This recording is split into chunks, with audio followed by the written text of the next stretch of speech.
Sintayong coret 5 pemain sekaligus. Pelatih Vietnam pungut pemain lokal. Meksiko U17 kepanasan di Indonesia. Sebagai informasi selengkapnya hanya di Garuda Space Update.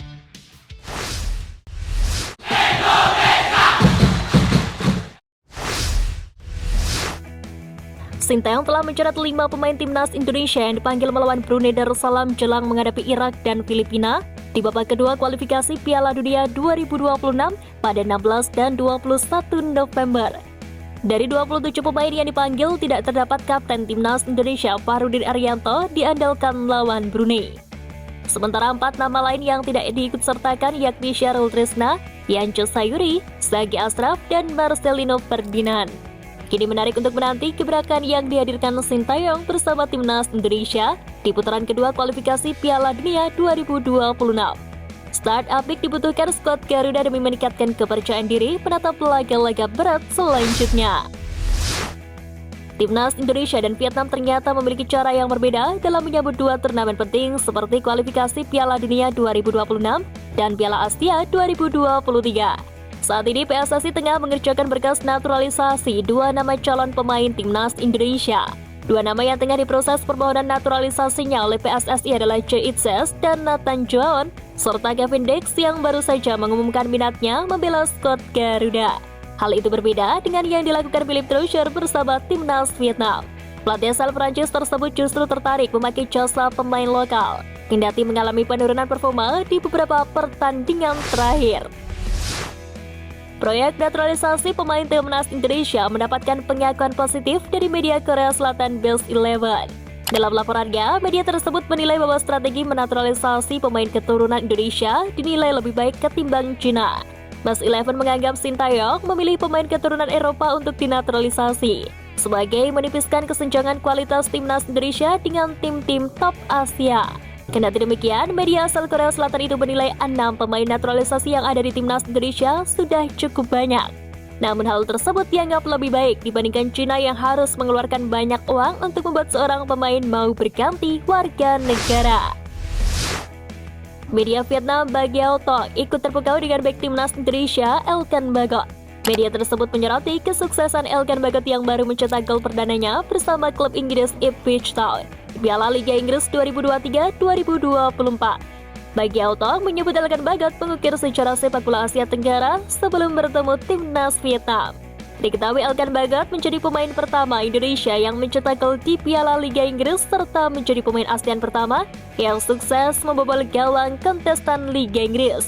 Tentu hal itu menjadi modal positif bagi Elkan Bagot yang kembali dipanggil Sintayong untuk menghadapi Irak dan Filipina mendatang.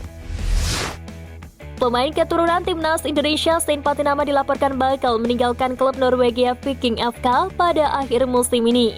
Kontrak Patinama bersama Viking FK berakhir pada 31 Desember 2023. Hingga kini belum ada tanda-tanda kontraknya bakal diperpanjang. Media Norwegia Dagsavisen menyebut kontrak Patinama bersama Viking FK sudah hampir pasti tak akan diperpanjang lagi. Dikabarkan sang pemain segera mengucapkan selamat tinggal kepada klub itu. Media tersebut juga mengabarkan Patinama kembali digoda klub lain.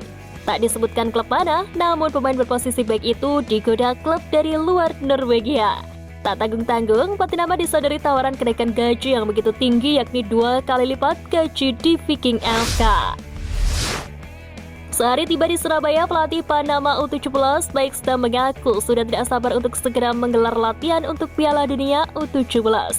Sementara ketika disinggung mengenai kekuatan timnas Indonesia, Maxtam mengaku masih buta. Hal ini dikarenakan tidak ada informasi yang bisa diakses dari timnas Indonesia U17 seperti melalui tayangan video atau lainnya. Kendati demikian, Maxtam tidak gentar dengan tuan rumah, di mana sudah dipastikan bakal mendapat banyak dukungan. Menurutnya hal ini sudah wajar dalam sebuah pertandingan sepak bola, di mana ada supporter yang mendukung tim nasionalnya berlaga. Maxtam sendiri mengaku telah mempelajari kultur negara Indonesia mulai dari stadion hingga iklimnya lewat internet sebelum terbang ke Indonesia. Pemain timnas Meksiko U17 Fidel Barajas mengakui keindahan Pulau Bali saat berlatih di fasilitas milik Bali United di Gianyar jelang Piala Dunia U17. Namun dia sedikit mengeluhkan panasnya cuaca di Pulau Dewata. Timnas Meksiko U17 akan memakai lapangan pelatihan Bali United, Pantai Purnama secara bergantian hingga 7 November.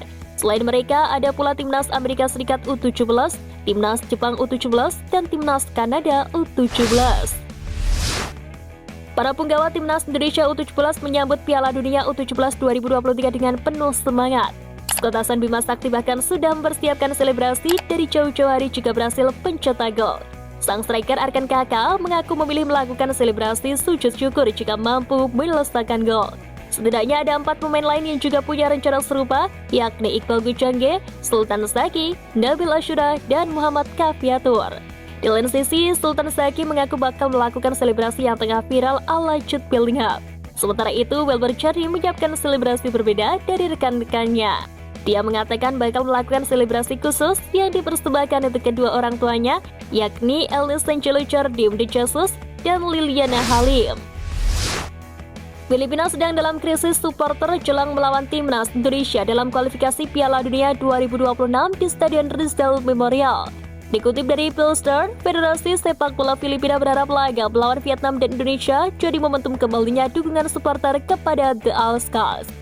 Sejauh ini, performa Filipina di berbagai ajang, baik tingkat Asia maupun ASEAN, tidak begitu menggembirakan. Meskipun sampai saat ini peringkat Filipina masih di atas Indonesia dalam ranking FIFA.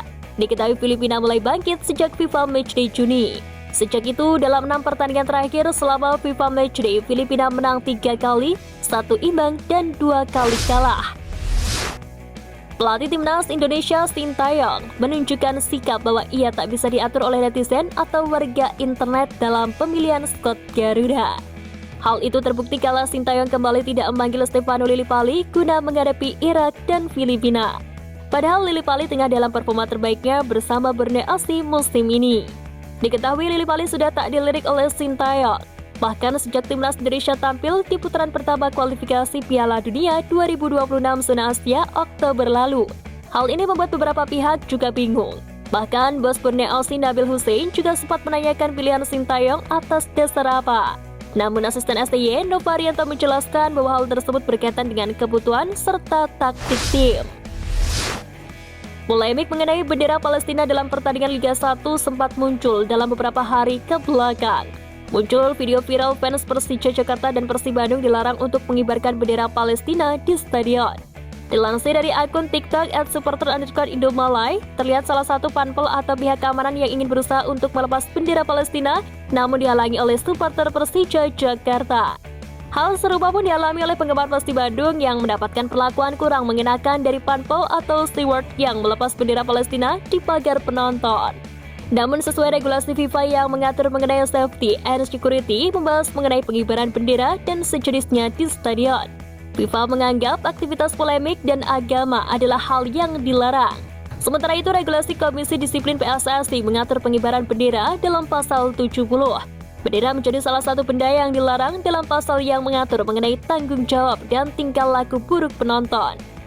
Bahkan dalam regulasi tersebut tercantum denda untuk yang melanggar, yakni berupa denda sejumlah 20 juta rupiah. Sekian Flash News kali ini Sobat Garuda, mari terus dukung perjuangan Timnas Indonesia. Nantikan Flash News Edition dari Garuda Space selanjutnya. Terima kasih dan salam olahraga.